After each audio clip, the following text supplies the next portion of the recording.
Selamat berjumpa kembali bersama saya Teknantas Maun di channel ini, channel Ngaji Roso, channel sharing ilmu, dan channel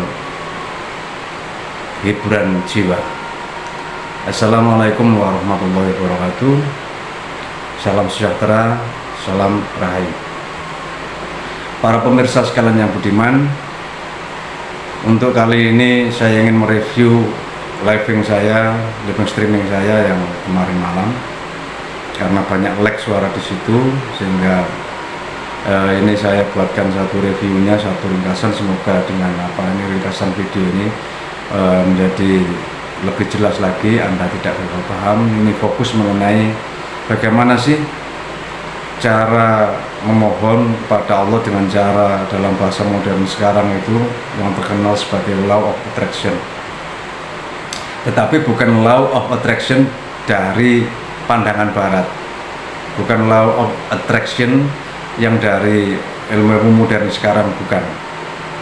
Ini adalah, saya namai saja law of attraction, tapi sebenarnya adalah bersumber dari ilmu hakikat, yaitu ilmu-ilmu yang diturunkan oleh Allah melalui para nabi, para rasul, dan para aulia. Para pemirsa sekalian yang berbahagia,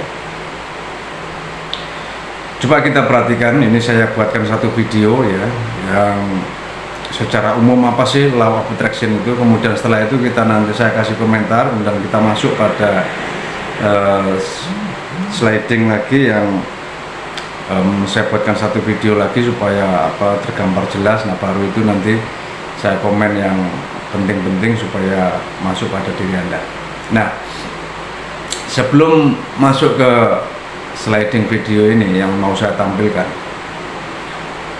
saya ingin sampaikan kepada para pemirsa sekalian yang budiman bahwa sebenarnya ilmu law of attraction ini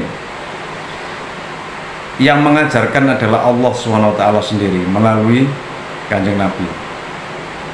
Perhatikan beberapa dasar yang mau saya ungkapkan. Satu, bahwa Allah sudah mendeklar dirinya bahwa dia itu menuruti apa prasangka hambanya. Dalam salah satu hadis qudsi yang bunyinya itu Bismillahirrahmanirrahim, ana inda dzonni abdi, ana inda dzonni abdi.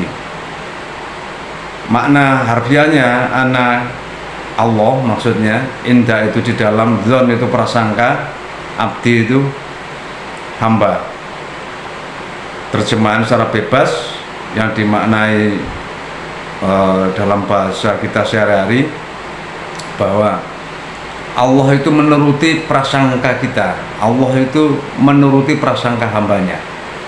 Ketika jenengan dan saya itu berprasangka bahwa Allah itu mengabulkan doa, maka dia akan mengabulkan.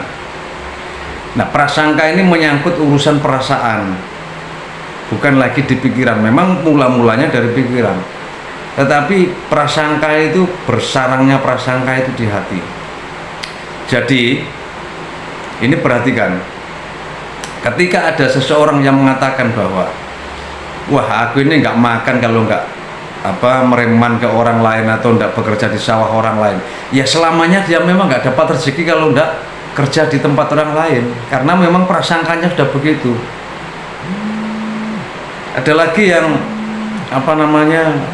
sampai mengatakan, wah kalau ndak kepala saya buat kaki, kaki saya buat kepala, keluarga saya ndak makan. Ya selamanya begitu, karena prasangkanya sudah jadi bahwa Allah memberikan dia rezeki itu melalui jungkir baliknya dia, melalui kepayahan dia, melalui usaha effort yang luar biasa.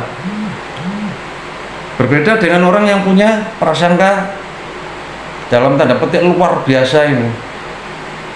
Misalnya ada orang berprasangka kerjanya hanya mengajar ngaji, kemudian ya sudah baca kitab tidur.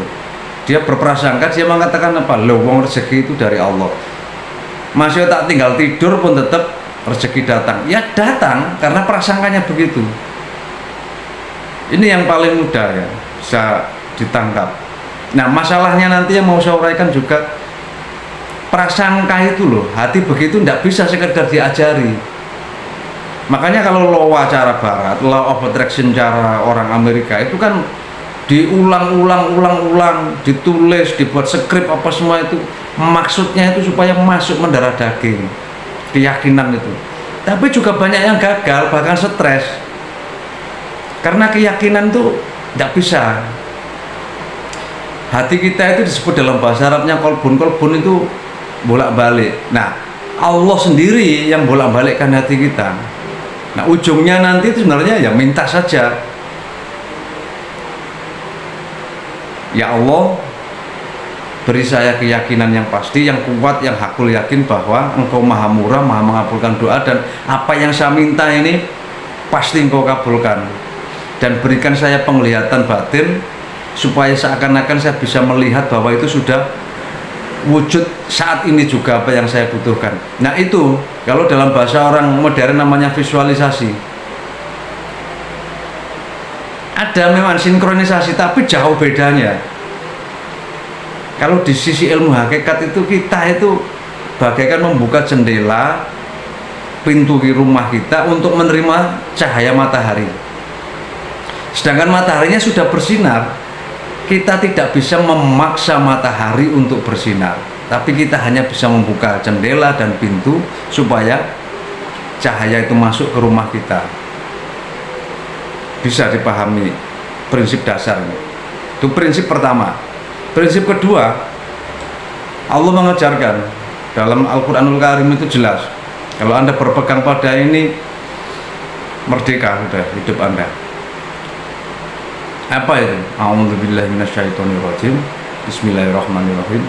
Wa may yattaqillaha yaj'al lahu makhraja wa yarzuqhu min haitsu la yahtasib. Wa may yatawakkal 'alallahi fa huwa hasbuh.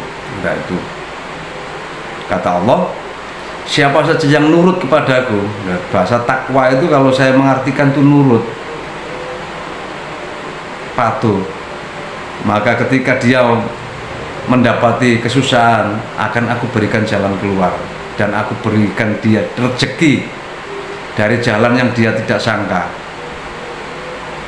Dan apabila dia, ya kita manusia ini, menyerahkan urusannya kepadaku, kata Allah, bertawakal kepada Allah, mempercayainya untuk mengurusi kita, maka kata Allah, maka engkau akan menjumpaiku sebagai penolongmu.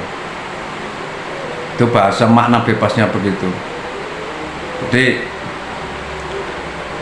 siapa yang nurut sama Allah akan dikasih jalan keluar, satu. Yang kedua, dikasih rezeki dari jalan yang kita tidak sangka. Yang ketiga, kalau kita mau menyerahkan urusan kita kepadanya, menyerahkan loh ya, berarti kan sudah percaya bahwa dia maha baik, maha mengurusi kita, maka urusan kita akan ditekel, diwakili olehnya. Ini prinsip yang kedua di law of attraction dari sisi hakikat. Nah,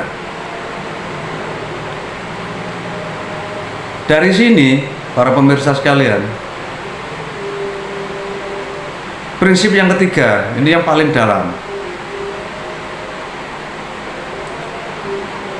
Firman Allah dalam hadits qudsi ada menyebutkan, saya baca di kitab Sirrul Asrar itu, al-insan siri wa ana siruhu. Manusia itu rahasiaku dan aku rahasia bagi mereka. Artinya apa? Kita ini adalah wadah dari kehendaknya. Kita ini adalah wadah dari kodrat irodatnya. Keberadaan Anda dan saya, jenengan dan saya ini, keberadaan yang dipinjami ada. Karena sejak zaman azali itu kita ada, itu bukan fisik, bukan ruh. Itu belakangan. Yang ada itu karena kita ada hakikat di ilmunya Allah. Sejak belum menciptakan sesuatu pun sudah ada di ilmunya Allah bahwa kita akan begini-begini. Itulah yang disebut sebagai, saya maknai sebagai takdir. Bisa ditangkap. Jadi kalau masalah Anda rasakan besar, jenengan merasa punya masalah besar, ya karena jenengan masih merasa ada, sehingga masalah terasa besar. Tapi kalau jenengan mau mengembalikan ada jenengan kepada Allah yang maha ada, ya ditekel sendiri oleh dia, diambil alih. Dalam sholat kita selalu mengucapkan doa iftitah itu, inna sholati wa nusuki wa mahyaya wa mamati lillahi rabbil alamin. Sesungguhnya sholatku, ibadahku, hidupku dan matiku adalah milik Allah, penguasa alam semesta. Namun dalam keseharian kita lupa, seakan-akan kita itu hidup sendiri, seakan-akan kita itu ada dengan sendirinya. Padahal ada kita itu hanya ada pinjaman. Kita ini hanyalah wadah dari kehendak Allah. Kalau kita mau mengembalikan ada kita kepada Allah, kemudian menyerahkan urusan kita kepada Allah, tentu Allah akan mewakili urusan kita yang tidak mampu kita selesaikan. Saya kasih contoh, seorang tukang batu membuat bangunan rumah, maka tugas dia, akal dia dan kemampuan skill tangan dia adalah membuat tembok itu menjadi kokoh, cantik, sedap dipandang mata. Perkara dia dapat rezeki dari situ apa tidak, itu bukan di wilayah dia lagi. Karena banyak contoh sudah, orang gedung kerja tiba-tiba waktu gajian bosnya lari, atau petani yang sudah ngeramut padi dari tanam sampai menguning, mau besok mau panen, malam hari diserang tikus, habis. Ya udah, itulah makna rezeki. Bisa dipahami? Nah, pengantar sampai sini dulu, kemudian kita lihat apa video yang saya buat untuk apa ini video secara umum dulu, apa namanya loa, yang dimaksud loa itu apa, supaya Anda semua jelas. Kemudian video kedua itu loa sudah masuk secara hakiki, secara ilmu hakikat. Kemudian nanti ada beberapa yang perlu saya kasih komen lagi supaya lebih jelas lagi bagaimana prakteknya. Oke, kita saksikan. Kisah nyata, kekuatan Law of Attraction. Pernahkah kamu merasa stuck, seolah impianmu tak pernah tercapai? Hari ini, kita akan belajar dari kisah seseorang yang berubah dari keterpurukan menjadi kemenangan, hanya dengan kekuatan pikiran. Ini bukan cerita dongeng, ini kenyataan. Dalam perjalanan ini, semuanya dimulai dari satu langkah sederhana, percaya. Mereka mulai memvisualisasikan impian mereka setiap hari, membayangkannya. Itu. Mengandalkan pikiran dia, perasaan dia. Kalau sampean belajar ini mati-matian tapi gagal, bisa stres. Kenapa? Ya itu tadi, dasarnya, cantolannya, gantungannya bukan pada dia yang ahad, yang as-somad, qul huwallahu ahad, Allahu somad. Somad itu, as-somad itu tempat bergantung segala sesuatu. Dia hanya menggantungkan usaha pikirannya dan perasaannya. Prakteknya mirip memang begitu, tapi sumbernya ini loh, sumber keberhasilan, sumber yang dibuat gantungan ini loh yang bermasalah. Kita lanjut ya. Seakan-akan sudah terjadi. Rasa syukur yang mereka tanamkan setiap pagi menjadi energi magnet yang luar biasa. Hidup tak lepas dari ujian.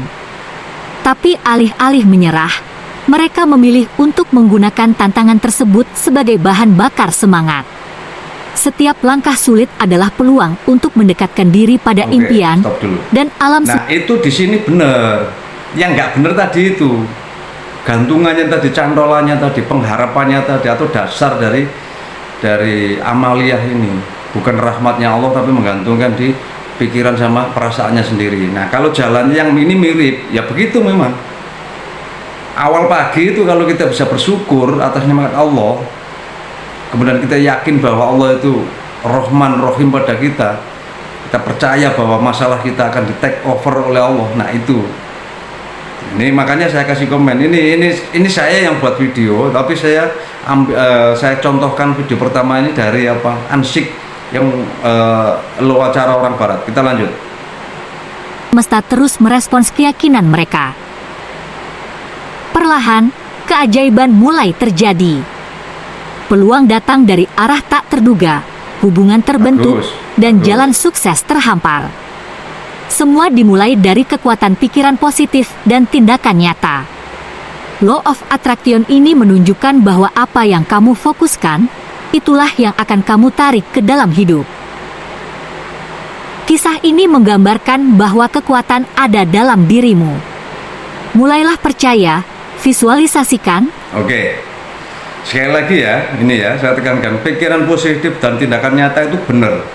Karena dari pikiran positif itu kemudian menular ke perasaan. Karena jadi itu yang diterima itu perasaan kita, doa yang dari hati kita, don tadi loh, prasangka kita itu loh. Cuma ya itu tadi saya kembalikan lagi. Jangan sampai mata rantai itu terputus. Mata rantai kita itu cantolannya rahmatnya Allah. Oke ya, lanjut. Langkah-langkahnya itu tadi udah benar ya, cuma itu tadi cantolannya. Tapi ini sekilas untuk membandingkan saja. Perbandingan antara loa murni dari sisi pencetusnya orang-orang barat itu dengan loa yang saya maksudkan secara hakikat. Jadi hampir sama nampaknya tapi jauh berbeda. Gitu. Karena apa? Ini menyandarkan dirinya pada kemampuan berpikir positif dengan perasaan positif saja tidak cukup. Bahkan Anda saja tidak bisa berpikir positif, berperasaan positif kalau tidak dituntun oleh Allah. Karena apa? Kita itu sekedar wadah dari afalnya, dari kehendaknya, kodrat irodatnya. Karena itu kita itu berdoa itu fungsinya membuka diri. Seperti rumah membuka jendela dan pintu supaya cahaya masuk. Kita berdoa juga membuka diri supaya kehadiran Allah itu kita rasakan, rahmatnya itu masuk dalam diri kita, dan kita mempersilahkan Allah itu campur tangan dalam kehidupan kita. Paham ya sampai situ? Oke. Nah, kita lanjut pada video yang kedua ya. Kita lanjut pada video yang kedua. Ini yang sudah masuk secara hakikat. Ini tanpa suara ya. Saya bacakan saja karena ini hanya saya isi sendiri suaranya. Jadi pertama ya, secara hakikat sadari satu, wujud Anda itu ya. Wujud Anda itu, keberadaan Anda itu, gerak Anda, apapun yang Anda punya, Anda semata-mata titipan darinya. Yang kedua, sadari bahwa Allah itu sumber dari segala sumber dan sebab dari segala sebab. Bisa diterima? Yang ketiga, sadari bahwa bagi Allah itu tidak ada sesuatu pun yang mustahil. 4, jika Allah sudah berkehendak pasti terjadi. Karena Dia yang akan memberikan sebab sendiri. Nggak usah cari sebab sampean, biarkan Allah yang membuat sebab atas keinginan sampean. Yang kelima, milik Allah lah segala tentara baik di langit maupun di bumi yang akan membantu Anda mewujudkan hajat Anda. Yang keenam, perlu sadari bahwa berdoa itu bukan sekali-kali memerintah kepada Allah, tapi membuka diri terhadap pertolongan dan campur tangannya. Yang ketujuh, berdoa mulailah justru dengan cara meminta diajari, dituntun, ya Allah tuntun dan ajari aku untuk bisa berdoa dengan cara yang benar kepadamu. Ajari aku supaya bisa berdoa dengan cara yang benar, meminta yang benar kepadamu ya. Nah, yang terakhir, jika Anda sudah merasa direspon oleh Allah, yang gelender saja, lancar, ikuti saja, sudah kayak air mengalir nanti. Jadi yang penting perhatikan, satu, kepada Allah itu kita minta, memohon ya, ngemis. Kalau mau kasih perintah bukan pada Allah, hati-hati. Kalau mau kasih perintah kepada tentaranya Allah. Ada yang menyebutnya ya ibadillah, wahai hamba-hamba Allah. Siapa? Apa saja dan siapa saja yang siap membantu Anda. Malaikat bisa, benda-benda alam bisa, uang pun tentaranya Allah. Semua yang melayani Anda itu tentaranya Allah. Bumi, angin, air, api tentaranya Allah semua. malaikat juga tentaranya Allah, bahkan hewan-hewan pun bisa menjadi tentaranya Allah, jin pun bisa menjadi tentaranya Allah dalam membantu Anda. Artinya sampean Anda dan saya nggak usah melihat siapa nanti yang datang, peluang dari mana. Anggap saja apa saja, bukan anggap, memang apa saja di sekeliling Anda itu adalah tentara-tentaranya Allah yang siap membantu Anda. Namun dibalik itu juga bahwa setiap makhluk siapapun dia mewakili Allah dalam responnya terhadap Anda. Presiden Soekarno terkenal pernah bilang, kalau mau menjumpai Allah jangan dijumpai di istana, di gedung mewah, di rumah yang bagus, tapi jumpai di gubuk orang miskin. Penting ini. Guru saya pernah berpesan berdasarkan hadis qudsi yang diajarkan ke saya, yang intinya begini.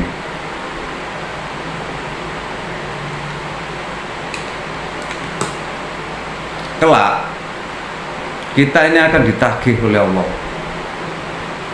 Misalnya si fulan, wahai fulan, mengapa ketika engkau hidup di dunia, aku hidupkan engkau di dunia. Ketika aku lapar, engkau tidak ngasih makan aku. Ketika aku haus, engkau tidak kasih minum aku. Ketika aku tidak punya pakaian, engkau tidak memberi pakaian padaku. Bahkan ketika aku sakit, engkau tidak mau menjengukku. Allah itu nagih begitu.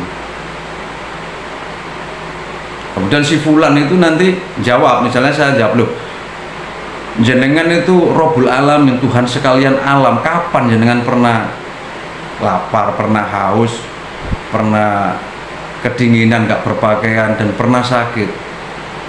Mustahil, wahai Allah. Wahai fulan, ketahuilah, ketika ada tetanggamu yang lapar dan kau mau ngasih dia makan, maka itu ibarat engkau memberi makan kepadaku. Ketika ada tetanggamu yang kedinginan, tidak punya pakaian, dan kau memberikan pakaian kepadanya, maka itu aku anggap engkau memberikan pakaian kepadaku. Dan ketika tetanggamu sakit, engkau mau menjenguknya, maka aku anggap engkau menjenguk aku. Jadi jangan sekedar hak untuk minta-minta saja, karena sekali lagi Anda dan saya itu wadah dari kodrat irodatnya. Ada tugas penting ketika kita ditaruh di dunia ini sebagai wakilnya, sebagai khalifahnya, membangun peradaban loh kita itu di bumi ini. Makanya tanamkan niat dalam hati melayaninya. Iya, ke anak dudu itu melayani Allah, berbakti kepada Allah, bukan hanya menyembah dalam arti sholat saja. Dan niatkan untuk melayani, berbakti kepadanya. Wa iyyaka nasta'in, dan kepadamu aku mohon. Artinya upahnya nanti biar Allah yang ngasih. Ini kalau sudah bicara upah ini saya turunkan lagi. Bukan di ilmu hakikat yang tertinggi, bukan. Kalau ilmu tertinggi itu, ilmu hakikat tertinggi itu melayani, ngikut saja, patuh, nurut, ikhlas, pasrah. Tapi sebagai manusia tidak apa-apa, minta juga. Lah ini loh. Maka supaya dari beberapa keterangan, supaya coba saya ringkas, saya simpulkan ya, supaya lebih gampang.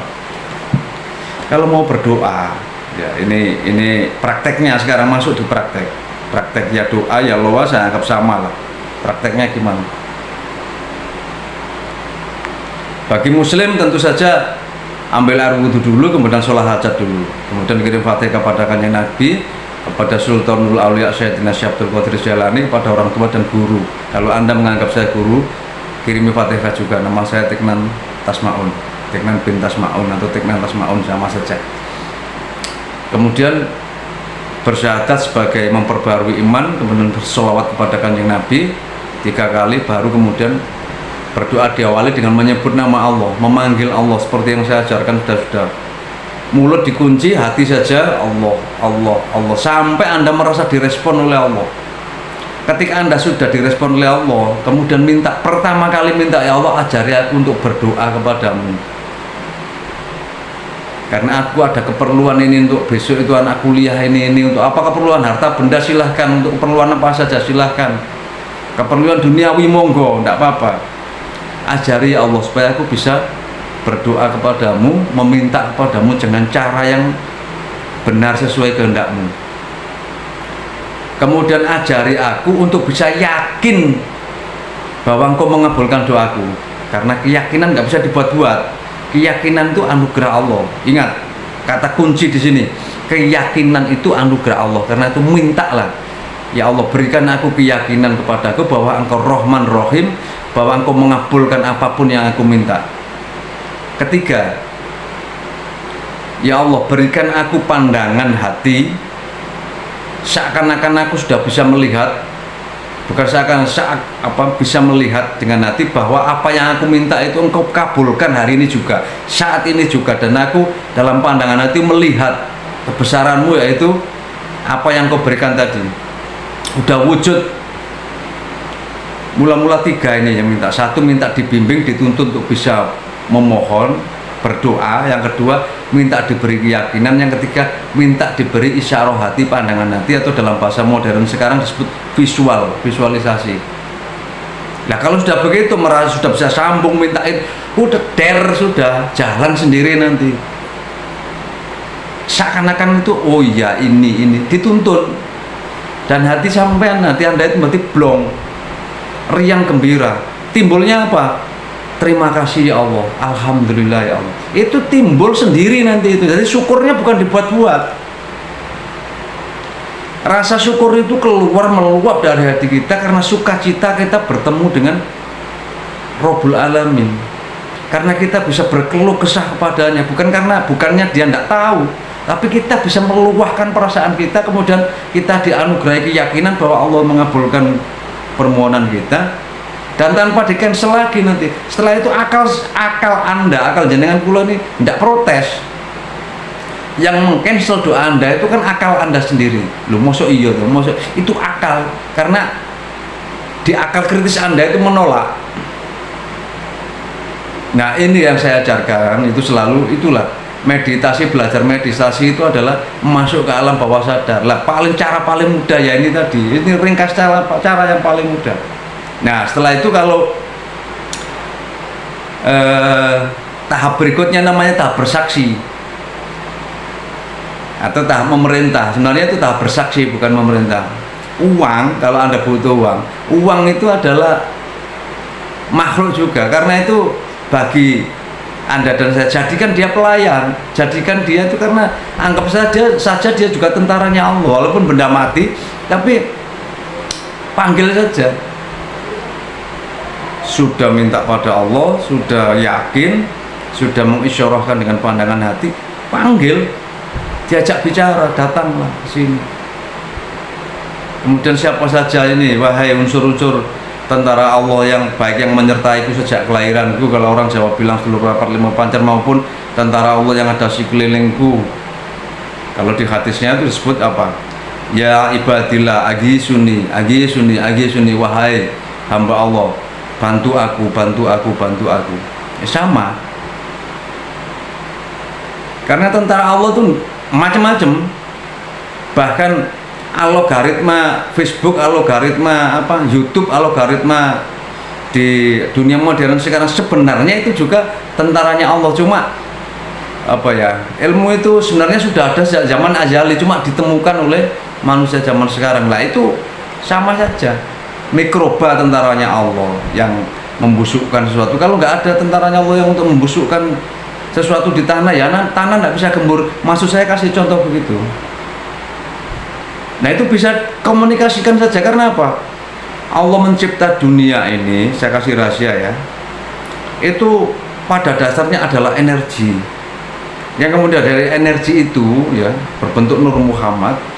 Kemudian dari sana diciptakan ada surga, neraka, arus, kemudian dunia seisinya ini tentu menyambung, tentu berkoneksi.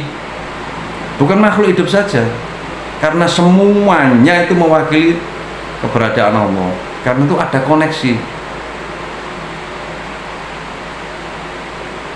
Saya pikir cukup sekian, tidak panjang-panjang, supaya bisa Anda resapi, bisa Anda pahami apa yang saya sampaikan. Nanti silakan bertanya melalui melalui komentar akan saya review lagi, dan apa-apa yang dalam vlog yang depan supaya bisa kita semua ini dapat manfaatnya. Dan semoga doakan dan kita berdoa semua, moga-moga apa yang saya lakukan ini diterima oleh Allah sebagai jariah bagi saya untuk penyebaran ilmu ini, menjadi jariah, menjadi amal baik, kiranya diridhoi oleh Allah, kiranya Allah itu senang dengan saya, senang dengan Anda, kita juga sukacita kepada Allah, dan Anda semua juga sukacita kepada Allah. Biar takdirnya yang berjalan, karena takdir Allah itu ketika Anda menerima dengan sukacita, maka Allah akan, kamu minta apa? Bener ini. Oke. Akhirul kalam. Wassalamualaikum warahmatullahi wabarakatuh. Salam sejahtera, salam rahayu.